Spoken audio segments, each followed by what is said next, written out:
Did you know that exercise can be one of the greatest fertility boosting tools you can have? When done correctly, it can balance your hormone levels, increase circulation to your reproductive organs, and enhance insulin sensitivity. All of these things help your body get ready for pregnancy. But the key is knowing what type of exercise is going to work best for you based on where you are in this journey. Today, I'm breaking down exactly how to match your workouts with your energy, how insulin and cortisol affect your fertility, and the best ways to calm your nervous system down to bring down those cortisol levels after exercise so that you get all the benefits without the added stress. So come on, let's go, and welcome to the Fertility Godmother Show, where we talk about all things fertility.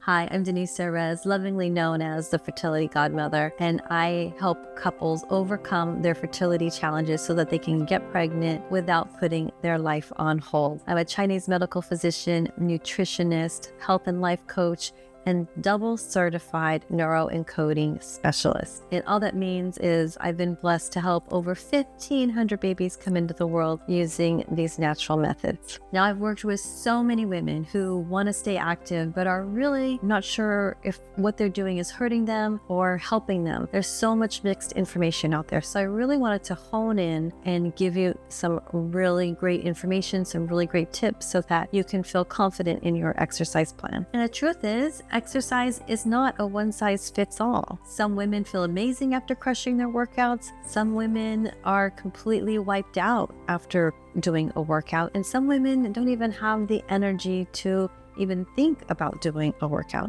So the good news is once you align your workouts with what your body needs, you'll feel more energized, balanced, and confident in your fertility journey. So exercise plays a huge role in hormone regulation. The two key hormones are cortisol and insulin. Cortisol is like your high performance and recovery coach.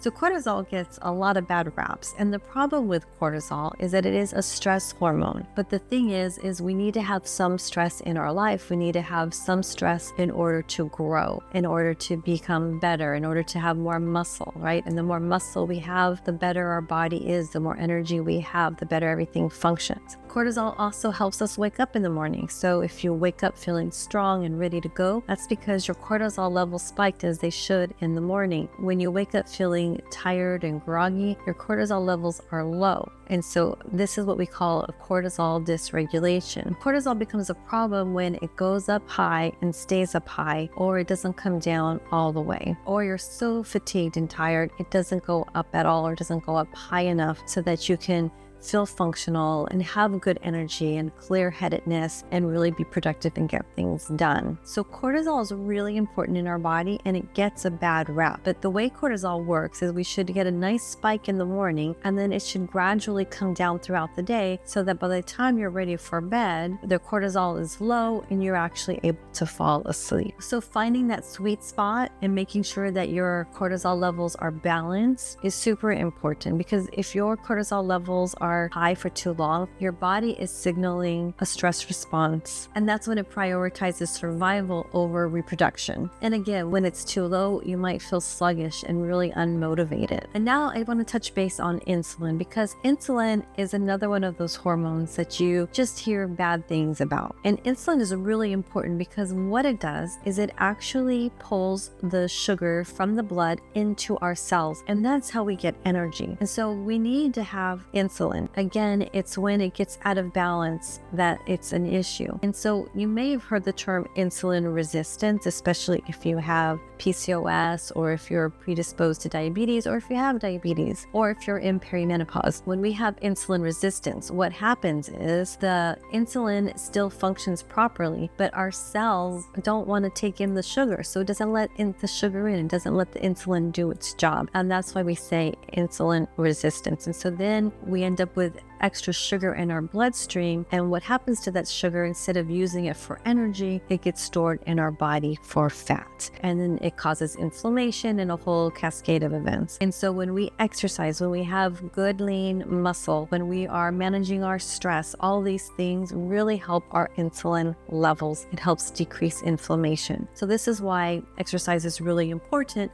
but being able to find the right balance is key. So now let's talk about how to make exercise work best for you. Depending on your energy levels, your stress response, and your recovery, different workouts are gonna benefit you in different ways. So let's take the first group. Let's call them the thriving, energized group, the high energy people. The signs you fit into this high energy category are: you sleep well, you wake up rested, you're ready to go, you feel stronger after workouts, not drained, your cycles are regular, and your energy is stable throughout the whole day. You don't have those crashes. The best workouts for you are strength training 3 to 5 times a week. This really helps boost metabolism and balance our hormones, making sure that we're building strength, we're building and keeping our muscles, because our muscles give us so much energy and help us with so many things. Doing a HIIT workout twice a week, but no longer than 45 minutes in the total week. Why? Because when we do too much, it actually creates a hormonal imbalance. And the benefits of HIIT is it actually helps not only cardiovascular, helps burn fat, and helps increase insulin sensitivity, which is what we want. We want to be insulin sensitive, not insulin resistant. And then we also want to do something like yoga or Pilates, because it really just helps calm the nervous system. And it's another way to move without stressing your body too much. If you're training for a marathon right now while you're trying to conceive, it may or may not be working for you. Working out for several hours a day may be too much on our nervous system. So it's going to really depend on so many factors. Running is one of the best things we can do. I'm a runner, so I'm biased. It's just sharing that right now. But doing that cardiovascular exercise, we really want to take a look at what are your goals and are you getting there? So it's taking a minute to kind of self-assess and see what happens. So where are you at in this journey? So share with me with the comments below where you think you're at and what your plans are. And if you have any questions about this. Okay, and here's group 2. Group 2 is that stressed and fatigued, that wired and tired group. The signs that you fit into this category are: you wake up feeling tired and sluggish. You want to just keep hitting that snooze button, even after a full night's sleep. Your workouts leave you feeling more drained instead of energized. And maybe you even feel wired at night, but you're like exhausted during the day. Has that ever happened to you? It used to happen to me, where I would be so tired during the day and just pushing through. And then all of a sudden at night, I got this burst of energy. It was so frustrating, because at nighttime, all the stuff that I needed to get done during the day already passed. And now I want to go to sleep and I can't go to sleep. Thank God I don't have that anymore, but I understand if that's you. So if this is you really want to avoid excessive cardio. You don't want to be doing that HIIT training, or CrossFit, or running too much. If you are feeling exhausted, it's really important to pay attention to your body, allow it to heal before you get into that zone where you're able to work out again. It's really important, again, because our body gives us clues and tells us exactly what we need to know. And when we are healed, that's when you can do those things that you want. But if you keep pushing yourself and pushing yourself and pushing yourself, you're not going to give your body what it needs the chance to heal. So if you are just in this really tired and trying to get through the day, the best things for you to do is go on a walk 30, 40 minutes a day. This helps lower our cortisol levels, and it still improves insulin sensitivity, especially if you're walking after a meal. You also want to do strength training. We need to build those muscles. So you're probably going to do it at a lower intensity, but doing strength training twice a week can be really beneficial in helping you build that muscle. And when we have more muscle, we actually have more energy. And then making sure you're doing a type of restorative yoga or a yin yoga and some breath work to really calm your nervous system. If you do this recipe, you're going to feel the change in your body. You're going to feel more relaxed and you're going to have more energy. So if life is really stressful, if you're already feeling exhausted, doing these intense workouts is not going to be beneficial for you, but doing things that are more nurturing. And we still have to move our body. So just sitting on the couch, watching TV, or scrolling through your phone, or reading a book and doing nothing, sitting at your computer all day, is actually not helpful for you. You still need to move your body. It's just moving it in the right way. I hope you found this helpful. Share with me in the comments below which category you fit in and what you're going to be doing to nourish your body, nourish your nervous system, relieve stress, feel good, and support your fertility. I'm not done yet. So I want to give you another tip. No matter how you work out, it's really important to do a cool down and calm the nervous system after, especially if you're doing high intensity workouts, because we want to be able to calm that cortisol levels down. So if you're like me, you just want to be done with your workout and start your day. And yeah, that's probably the worst thing we can do. We actually need to take 5 to 10 minutes. It's not a long time, 5 to 10 minutes to stretch.